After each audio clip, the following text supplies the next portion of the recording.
It's raining in Houston, my love. Bro, that Drake album stuck in my head, bro. Elite. Drake's demise was greatly exaggerated. Some elite tunes on that album, bro. But we're not here to talk about that right now. Gotta make a video today. We gotta talk about a few things. First of all, let's talk about a little announcement I made on Twitter. Shout out my boy KD, 30K. Elite shirt Suns gave out at the game. I went to the game 2 games ago. We played the Pelicans back to back. I went to the first one. Bro's gonna come on the pod soon. Many of y'all seen the picture and the little announcement. I really went to that game too, Link with bro, because we talked to him and shit, but I ain't linked up with him, so I went up there and talked to him after the game and shit. Wish we won. We ended up winning the second game because Pell sat a few guys, but we ain't playing too well. Obviously, everybody knows, but that's still a huge announcement for me. So I know what that could do for what I'm trying to do for my career on YouTube and all of that. So I will always show some dang loyalty and love to him and Book, because both of them have done things for me just like sorry, my other camera cut it off. They've just done things for me off the court and like just being cool. I'm cool with both of them. But that would be a big day, a big episode for me. Especially because I don't think he's really done much with any of the AZ media. So people will get to see him on a pod with me with a local that grew up here. I'm a Phoenix kid. So, it'll just be a big thing to see because, what I'm saying? People always say too, AZ people do sometimes have trouble supporting their own, which I know y'all gonna think, oh, that's crazy coming from me because I be getting on the AZ media, but when they doing the stuff they do, somebody gotta say something, bro. And I also want to say too, there's guys out there in the AZ media that I do support, like Gerald, my boy Steven, boy Eric, like people like that, like I rock with for real. But yeah, it's gonna be a big day, bro. I talk basketball with bro all the time, and just expect whenever the episode does happen, it won't even be just that. Like, I already been thinking of like expanding the talk, because there's a few episodes though here on my channel though where I have people on where we wasn't just talking about the Suns, we was talking about other teams, we was talking about sports and other stuff like that. So it's gonna get it's going to expand to other, conversations where it just ain't basketball, bro. But, throw some football in there for sure. We can talk football here on this channel, stuff like that. But, yeah, bro, that's going to be fire when that happens. But the main thing we got to talk about right now is a report came out about, I know how it came out, but I ain't going to get into all of that, but the way it came out is just crazy.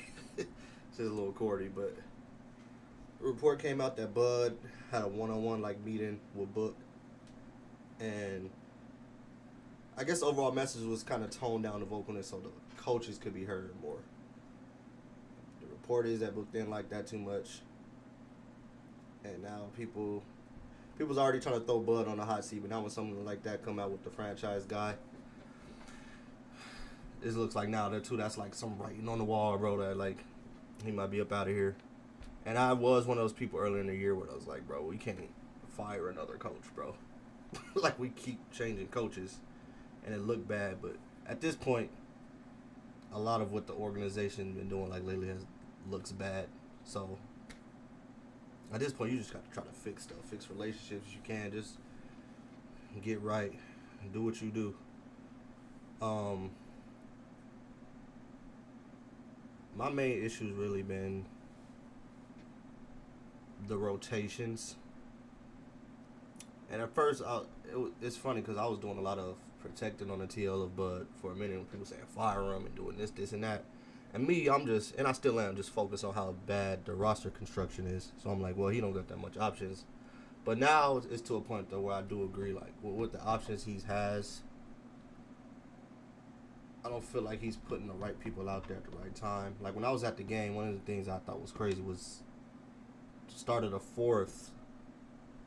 When I was there, it was like Ty Washington. Shout out him too. That's a Phoenix kid, bro. I'm glad he's in the league. I'm glad he's getting minutes. But he threw bro out there when he ain't played all game in a close game, and we need these wins. And he threw him out there. It was just a weird lineup. I forgot what the lineup was, but it was a weird lineup. Kind of no real offense out there around Book. It was a weird lineup.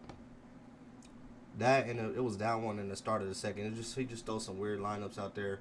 Like we all keep speaking on. Like none of us is saying Ryan Dunn is the next coming of Kawhi or something. But he should be playing on a team that's defense is terrible. We scored 146 the other day and lost. Big three having great offensive games and we out here losing the games. Like I ain't saying too because there's people criticizing the offense. The offense needs to be criticized a little bit too, but the Suns are scoring enough points to win games. They just don't stop nobody.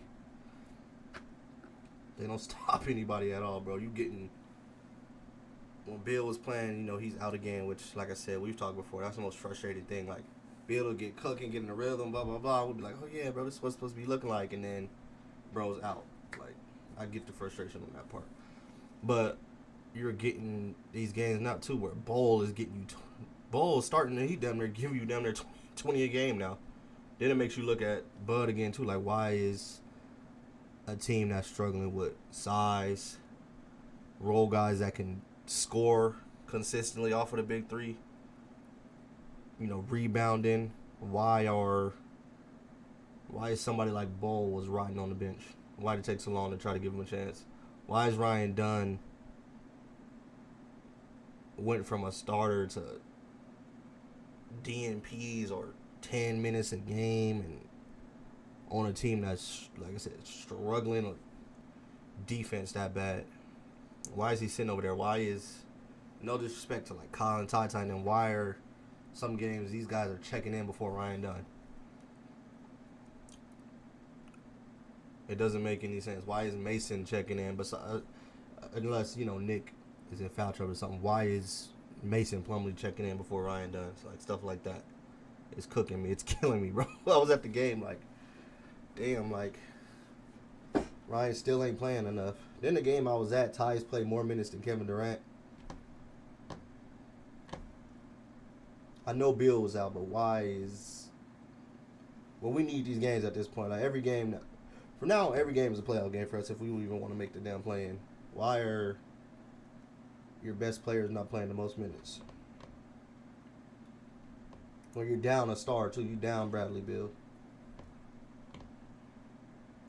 I don't understand it. So, like that report coming out at this time, and it's crazy. That's why I said it's messy. Whoever leaked it and then had Hayes finally say something is messy. I kind of know, I know who it was, but I ain't gonna do it. I'm not in all the like sources shit, but it's just like it just makes him look. It's just making Bud look worse because we're already questioning the decision making and stuff like that. So now that feels like. It felt like he might even make it out of the season. Like he might get fired before the season's even over. But now it looks like there's going to be major changes.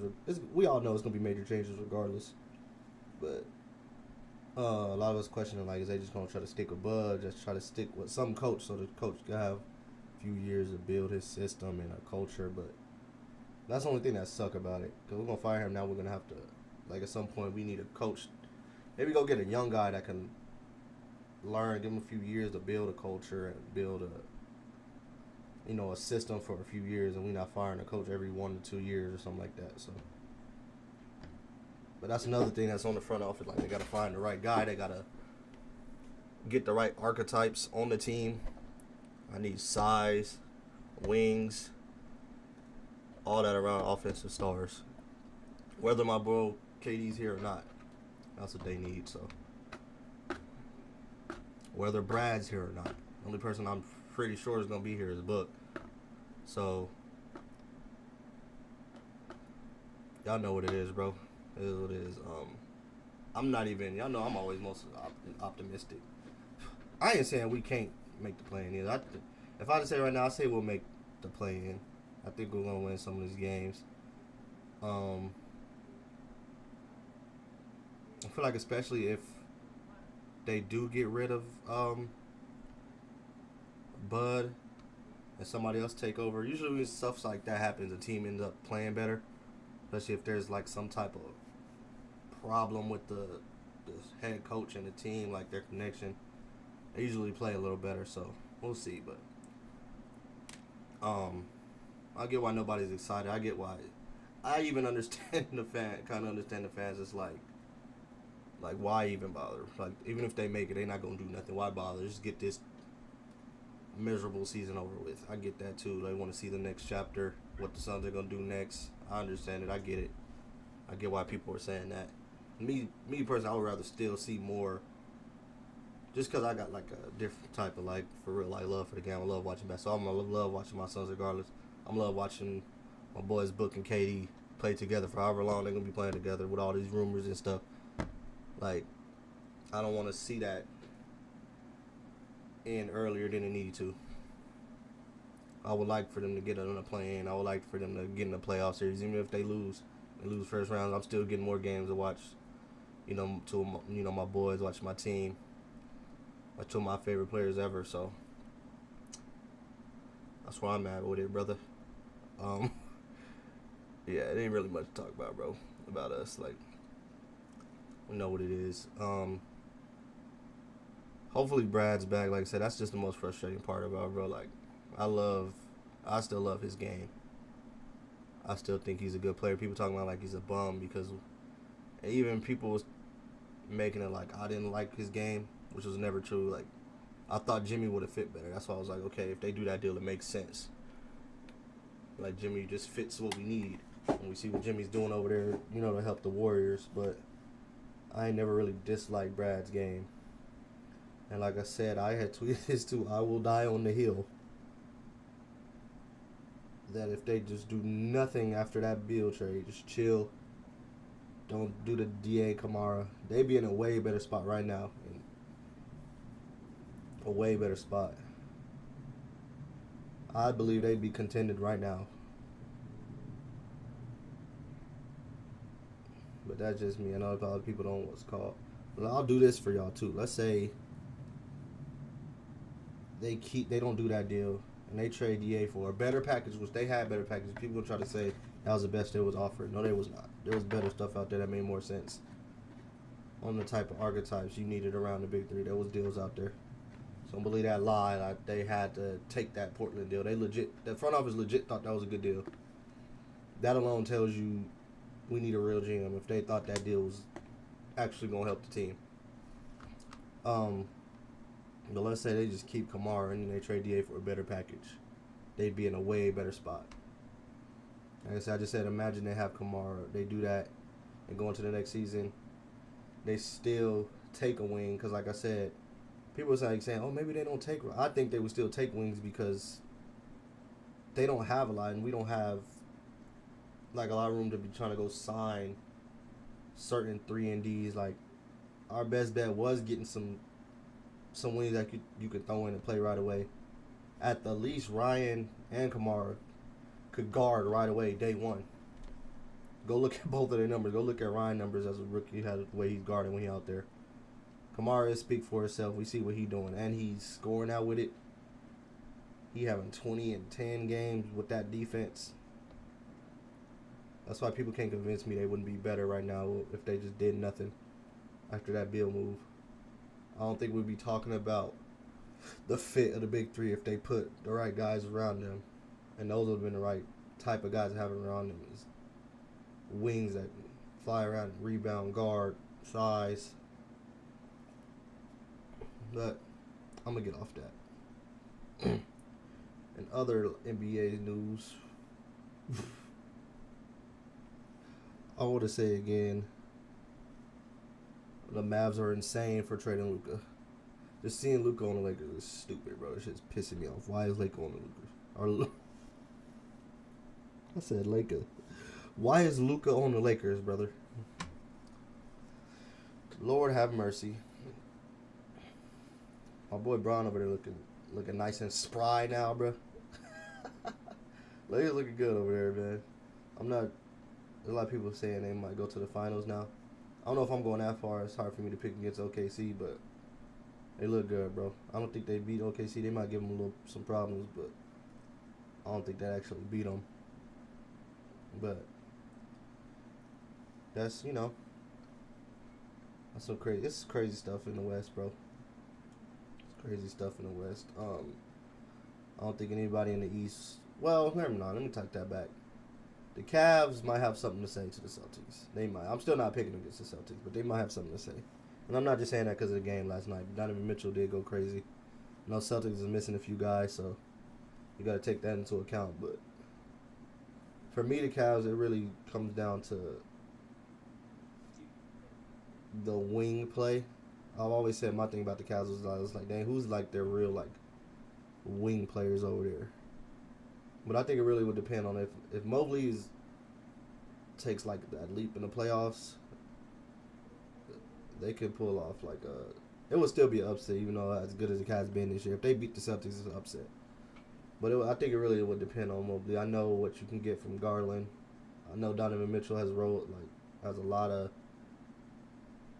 series where he's rolls to like superstar play. So I know what I can get from them. But if Mobley's that guy, brother, it can do some things for sure. Yeah, but like I said, so obviously everybody's picks would be OKC and Boston, but we're gonna see.